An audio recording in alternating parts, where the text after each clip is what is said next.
Financialisation का मतलब यही है कि एक लॉन्ग टर्म इन्वेस्टर यानी कि एक बार खरीदा और लॉकर में चला गया वाला सिनेरियो नहीं है। मुनाफा आएगा तो लोग यहां से पैसा निकालेंगे भी। हमारे साथ अब पृथ्वीराज कोठारी जी जुड़ चुके हैं। कोठारी जी, जिस तरह की वॉलेटिलिटी है, मुश्किल है यहां पर काम करना। बहुत बड़ी बड़ी रेंजेस हमने आते हुए देखी हैं। अजय जी ने मुझे बहुत बड़ी रेंज दी है सोने और चांदी दोनों के लिए इस साल के लिए।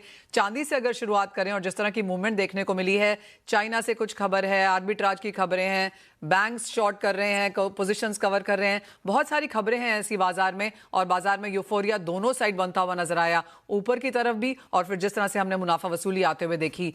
चांदी को लेकर अब आप क्या कहेंगे और क्या रेंज आपके लिए बन रही है? Thank you Manisha ji. मेरे मेरे हिसाब से it's a right time to investment in a silver. अभी आपने देखा होगा कि जो लास्ट वीक के अंदर जो ये उठक पटक हुई थी जो चांदी के अंदर, बिकॉज ऑफ द सब लोग लॉन्ग पे बैठे थे, everyone sitting in the huge long side. पहले उन्होंने मार्जिन को धीरे धीरे इंक्रीज करते गए, अब मार्जिन इंक्रीज, अभी आप देखिए वेरी थिन। अभी आपने देखा लिक्विडिटी मार्केट में नहीं है, क्यों नहीं है? Because of the increasing higher margin. और ओवरनाइट मार्जिन क्या होता है? अब आप एमसीएक्स में देखिए 70% margin on silver, 40% 40 more than 40% margin on gold.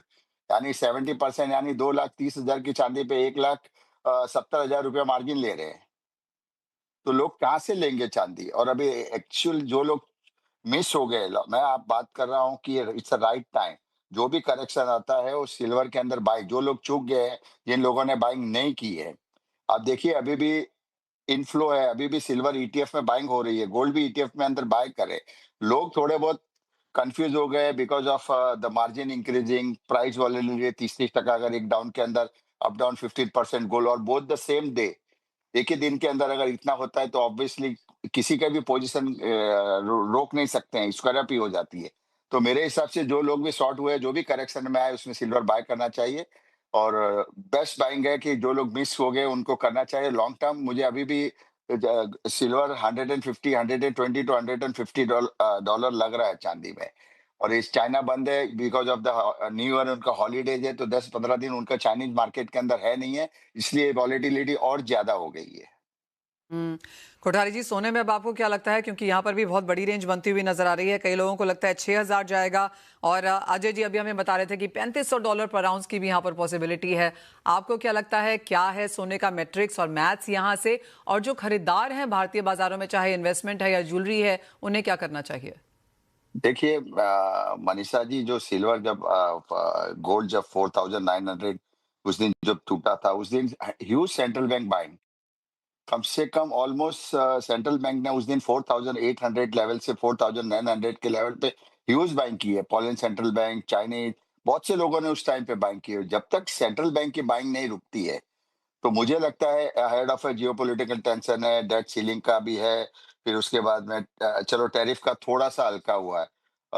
बहुत सी चीज़ें हैं, अभी भी इंटरेस्ट रेट कट की फिर बात हो रही है, तो कहीं न कहीं सोने को फिर उसको सपोर्ट ले आ जाता है। नो डाउट जिस हिसाब से क्रिप्टो टूटा है, जिस हिसाब से इक्विटी इक्विटी के अंदर देखिए आप सॉफ्टवेयर स्टॉक को आप देखिए, एआई बेस के हिसाब से उसको सब नेगेटिविटी आ रही है। उसके मुकाबले में फिर लोग कहाँ पे इन्वेस्ट करेंगे? अगर मुझे इक्विटी में भी डर लग रहा है, मुझे क्रिप्टो में भी डर लग रहा है, मुझे डॉलर में भी डर लग रहा है, तो मुझे लगता है उसको सिर्फ गोल्ड ही जाएंगे।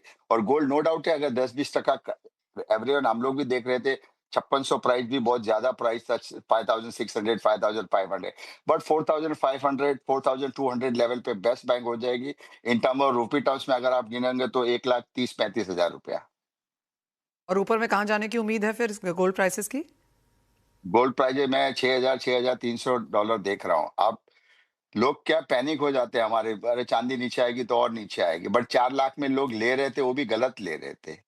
हम लोग जब कह रहे हैं कि ये प्रॉफिट टेकिंग का टाइम है, इसमें प्रॉफिट टेकिंग करनी चाहिए, बट लोगों को लग रहा है कि सोनी ओवरनाइट ही चांदी 5 लाख हो जाएगी। कोठारी जी, आप ज्वेलरी को लेकर कंफ्यूजन हैं, कंसर्न्स हैं, आपको लगता है इन्वेस्टमेंट फाइनेंशियलाइजेशन वाला थीम आगे भी चलेगा?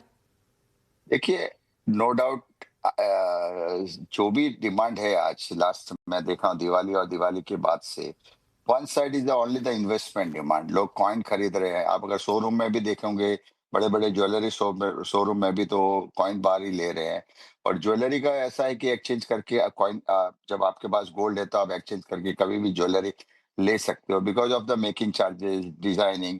जिसकी जो जरूरत है वो अब कर रहा है। अब लोगों का पूरा झुकाव इन्वेस्टमेंट के ऊपर चला गया है कि गोल्ड के अंदर, सिल्वर के अंदर इन्वेस्टमेंट करना चाहिए। मैं आपको बताता हूँ, अगला 2026-27 गोल्ड, सिल्वर, कॉपर इसी का ही ईयर रहेगा।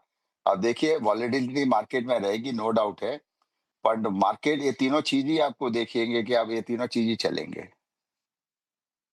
ऑल राइट, तो सोना, चांदी, कॉपर में निवेश करके रखिए और जैसे कहा जा रहा है कि डिप्स पे बाइंग की अपॉर्चुनिटीज यहाँ पर ढूंढनी चाहिए। इन्वेस्टमेंट, फाइनेंशियलाइजेशन के थीम्स यहाँ पर आगे जाकर और भी बेहतर काम कर सकते हैं। कोठारी जी, अजय, बहुत शुक्रिया साथ जुड़ने के लिए। बल इसी के साथ एक ब्रेक का भी समय है, लौटेंगे तो नजर डालेंगे यहाँ पर क्रिप्टो मार्केट्स पर।